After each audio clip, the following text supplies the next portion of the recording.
Olá, bom dia. Eu me chamo Ricardo, sou candidato nessa etapa processo seletivo. O tema desta aula é etapas de instalação do sistema operacional proprietário, configuração de setup, seleção de boot, definição de local de instalação, particionamento de disco, configurações iniciais, personalização, melhores práticas e além de procedimentos técnicos.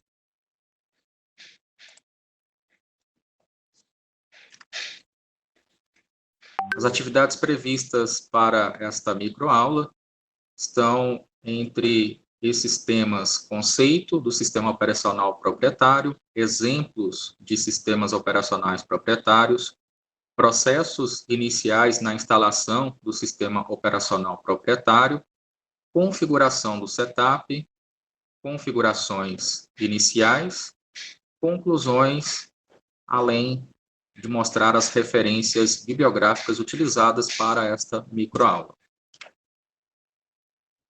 Bom, antes de iniciarmos os processos de instalação do sistema operacional proprietário, é importante entender o que é um sistema operacional proprietário, né? O que é um software proprietário.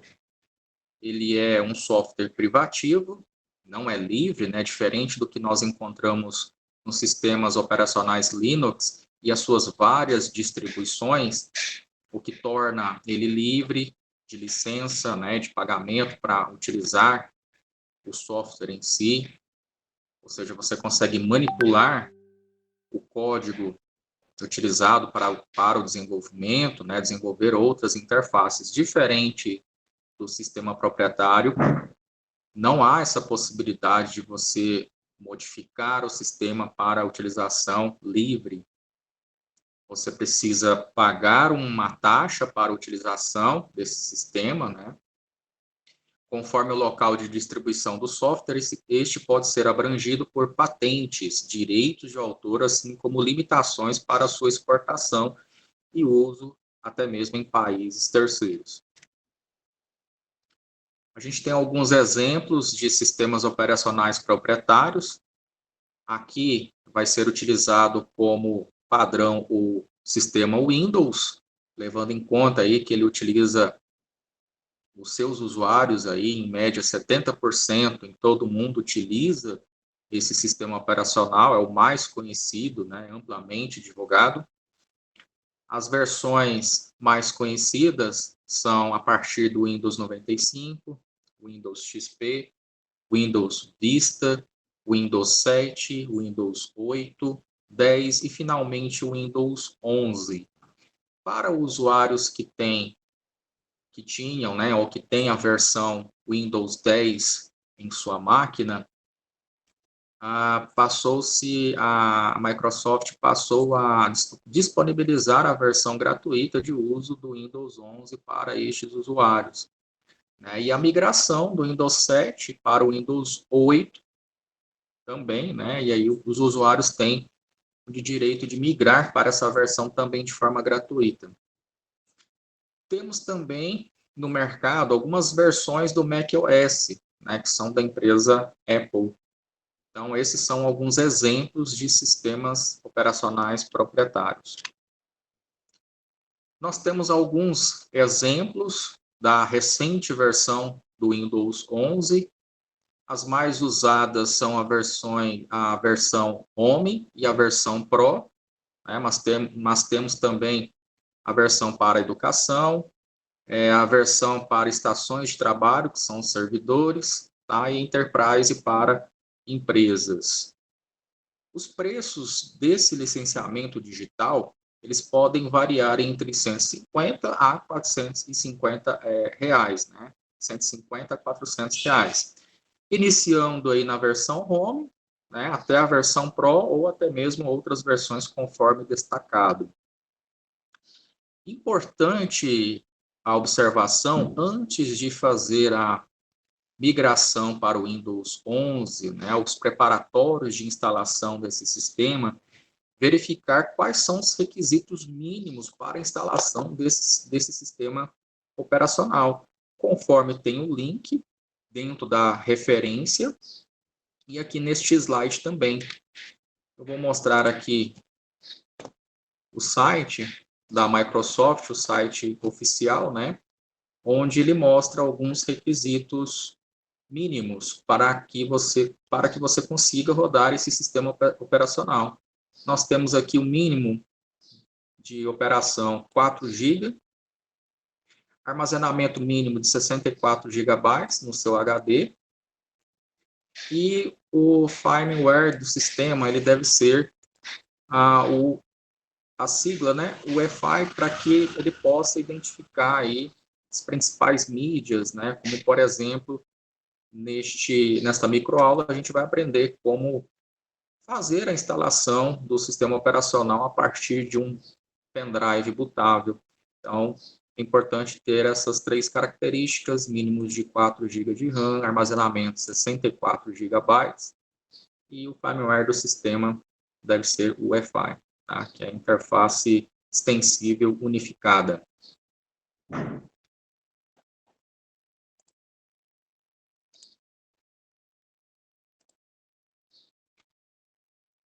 Antes de fazer a instalação do sistema operacional proprietário, é interessante, né, até como normas de segurança e até mesmo de verificação, um dos primeiros procedimentos a serem verificados é certificar-se de ter realizado todo o backup necessário. Se você está fazendo a instalação novamente desse sistema operacional proprietário, Windows 11, é necessário que você faça a verificação de todo o backup necessário do computador. Em caso de ser necessário realizar uma manutenção corretiva na reinstalação do sistema operacional, fazer o backup de pastas e arquivos de todos os usuários do computador, salvar a pasta favoritos dos navegadores, verificar as unidades de redes compartilhadas e impressoras ou outros itens de hardware instalados no computador, verificar os programas proprietários e os seriais de instalação, e também os programas não proprietários. Acessar o site do fabricante da placa-mãe e realizar o download de todas as atualizações de BIOS e drivers essenciais, como placas de rede, som, vídeo, internet, Bluetooth, entre outros. Vou mostrar aqui rapidamente, né, o que um técnico em informática ele costuma a realizar de precaução antes da formatação do computador. Então, aqui eu tenho um software chamado AIDA 64, né, que você pode facilmente encontrar na internet. Basta você digitar AIDA 64 Download. É um dos primeiros sites que vão aparecer aí quando você pesquisar no Google. Vão ser este daqui, né, esse primeiro. Ao clicar nesse site, você vai verificar que o AIDA ele tem a versão trial, a versão de teste, que é essencial para que você possa pesquisar informações da sua placa-mãe. Ele já é o suficiente, tá? Não precisa adquirir a versão paga. Você vai clicar na opção Download. As próximas telas você confirma a opção de Download. O Softpedia é um dos sites que carregam o AIDA 64. Após esse download, você vai na pasta Downloads, né? Localiza o AIDA 64, faz a extração dele. Dentro da pasta tem um aplicativo chamado AIDA 64. Quando você clicar 2 vezes neste ícone, ele vai abrir a interface do programa, versão de teste, trial. Você pede para que ele faça a emissão do relatório. Ele vai te perguntar o que você quer fazer de relatório, né, do sistema. Você vai pedir para fazer um relatório específico ao hardware. O formato de saída desse relatório, formato de texto simples. E aí ele vai fazer toda a varredura no seu computador, na placa-mãe, buscando informações que te ajudem a fazer situações como download de drivers no fabricante, né? Eu tenho aqui só esperar ele terminar de fazer esse relatório, né? Está concluindo já. Mas ele vai dar especificações da memória, ele vai dar especificações da placa de rede, ele vai dar especificações se você tiver uma placa de vídeo off-board, né? Ou até mesmo a placa de vídeo interna.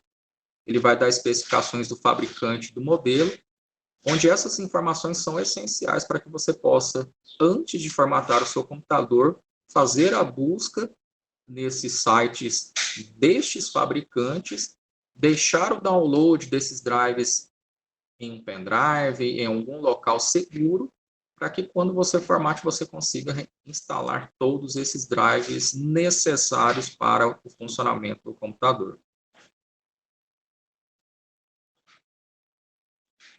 Aqui ele está quase finalizando. Ok.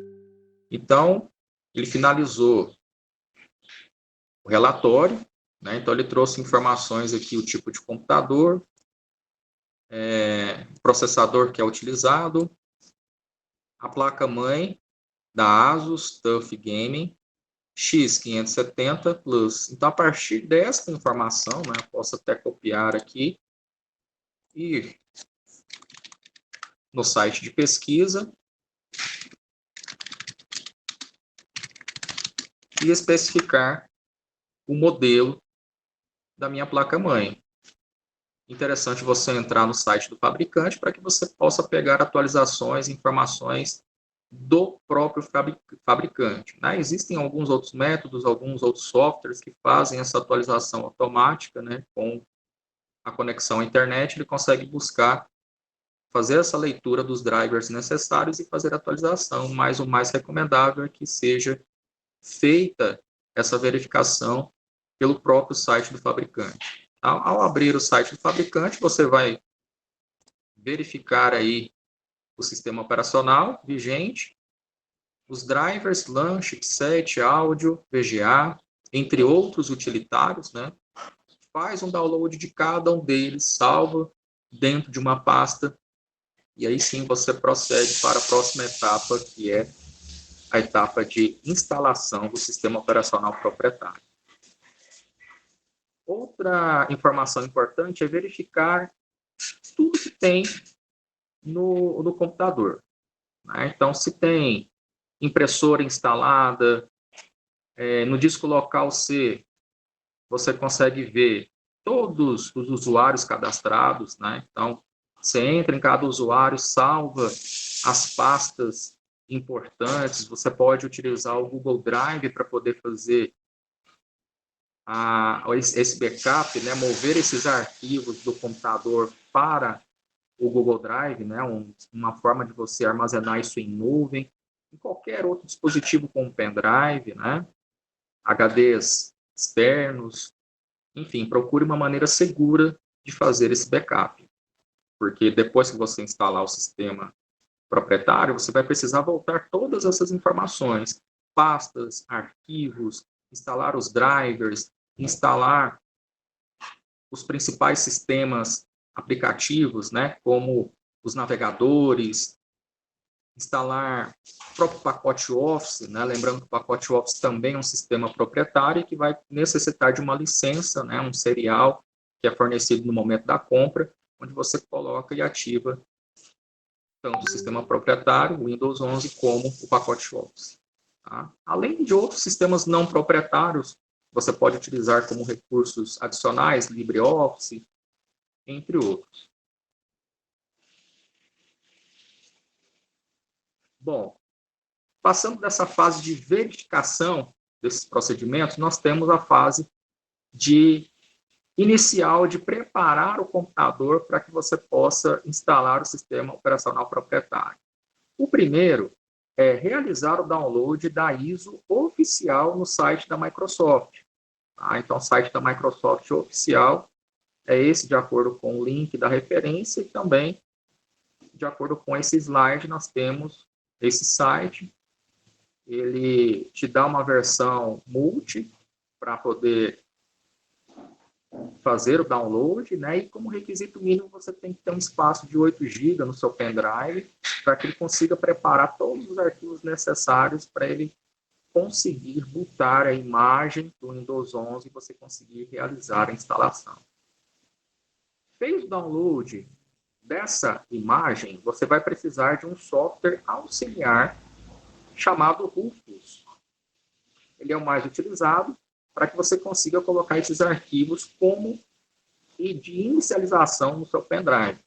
Então, acessando esse link aqui do Rufus, você tem acesso a esse mini tutorial de como fazer o pendrive bootável, né? E também de como você ter acesso para o download do Rufus. Ele está na versão 4.3, né? Você clica na primeira versão, faz o download dele. Ao executar, ele vai vir com algumas opções de tela, como, por exemplo, a imagem da ISO, né? Então, depois de você ter vindo aqui no site da Microsoft, ter feito o download, você vai especificar aqui dentro do Rufus esta versão de download, né? Nessa parte aqui, né? Boot Selection. O device é o dispositivo, ou seja, o seu pendrive, tá? Que está especificado como Ubuntu, né? Mas você pode determinar, e o próprio Rufus ele vai colocar um nome para esse dispositivo. Você vai especificar qual é o tipo de partição, né? Nós trabalhamos com o sistema NTFS para partição do HD. E aqui ele vai especificar qual que é o esquema dessa partição, né? Em BR ou, em alguns casos, GPP, tá? O mais utilizado é o sistema em BR. Pode ter algumas outras situações com setup, com placas mais antigas, que ele vai precisar modificar o tipo de partição aqui na hora de colocar o arquivo de instalação, né, para que ele possa fazer esse arquivo, essa ISO bootável. E aí vai precisar modificar o esquema para GPP. Tá? E aí o sistema de destino é o Wi-Fi, né, conforme informado anteriormente. Feito isso, não se tem mais nenhuma configuração a ser informada, e aí você clica em Start, né, ou Iniciar, para que ele possa iniciar o pendrive bootável, colocar todos os arquivos necessários. Ele vai automaticamente terminar a execução, né, e notificar que foi concluído com sucesso. Após isso, é necessário efetuar as configurações necessárias para que o seu pendrive ele seja reconhecido, né? Se fez o download da ISO, utilizou o Rufus para que os arquivos necessários estejam no pendrive, e aí você precisa preparar o setup do seu computador para que possa ser feito a leitura desse pendrive. No sistema de boot do setup, é necessário que você coloque a opção em Wi-Fi. E para entrar no setup, né, quando você reinicia o seu computador ou quando você liga o seu computador, normalmente ele é acionado com as teclas Delete do seu teclado, F2 ou até mesmo F10. Depois de selecionado a opção Wi-Fi, na opção de boot, você pode, inclusive, selecionar os dispositivos de inicialização, como seu HD e até mesmo o pendrive, que vai puxar essa informação de boot inicial. A tecla F12, em algumas situações de setup, quando você aperta ela, quando você sai dessa tela de setup, salva as informações, ela possibilita você escolher qual que é o dispositivo que você quer inicializar. Nesse caso, você vai selecionar o HD. Tá? Esse setup é uma configuração em uma memória especial chamada de memória de configuração CMOS. Né? Então, ela carrega as principais informações do sistema, conforme vocês podem ver nesta figura. CMOS dentro da placa-mãe é representada dessa maneira. Tá? Então, ela carrega informações como data e hora, identificação de discos, sequência de boot, entre outras informações. E pode variar de fabricante para fabricante. Tá? Então, essa exibição da tela de setup, ela pode ser variada de acordo com os fabricantes.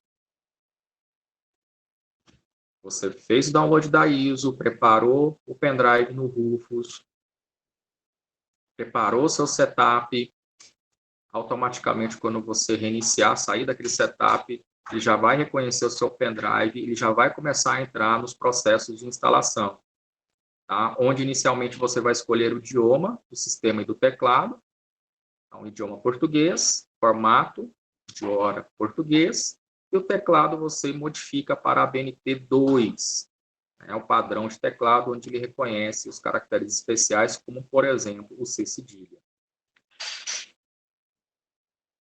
Nessa parte de ativação do Windows, conforme a aquisição da licença digital, você vai colocar o serial fornecido no momento da compra, ou em caso de reinstalação desse sistema operacional, você vai clicar aí na opção não tem uma chave de produto, e mais adiante, na finalização do processo de instalação, você conecta a sua conta Microsoft e ele automaticamente vai validar essa licença anterior.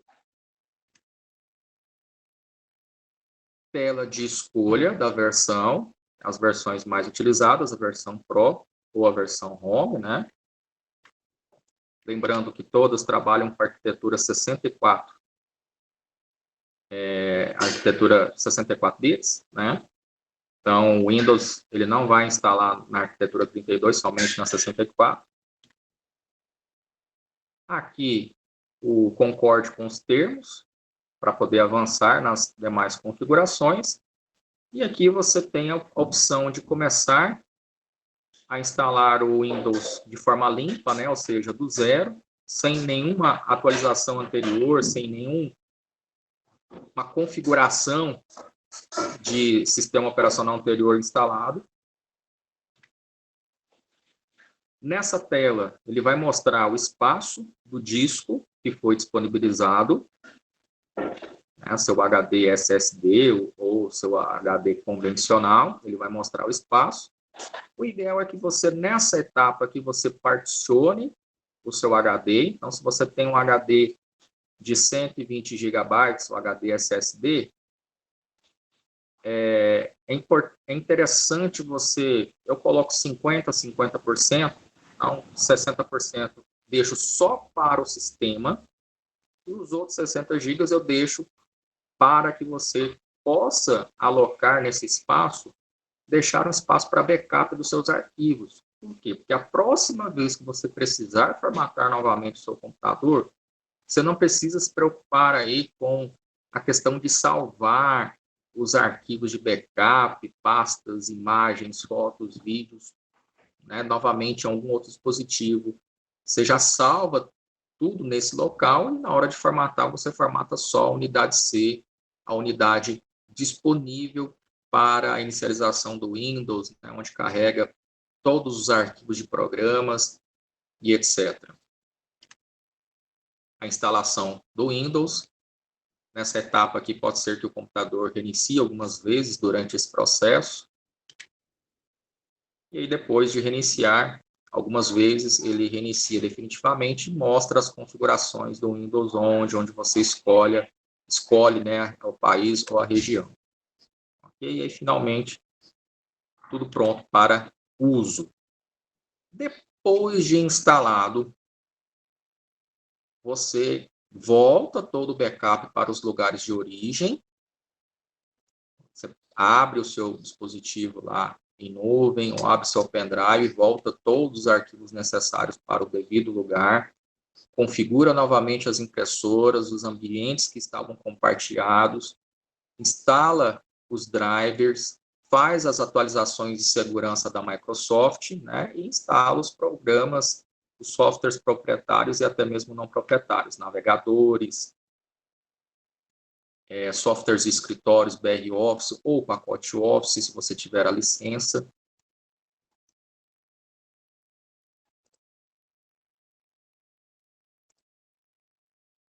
Então,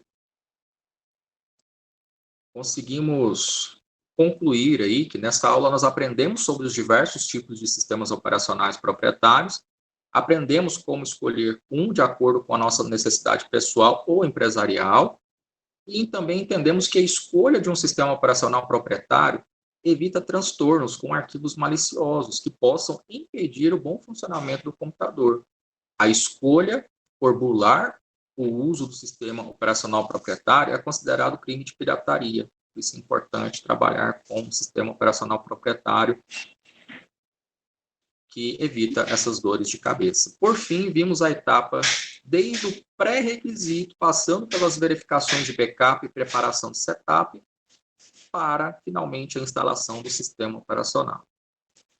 As referências que foram utilizadas para essa microaula.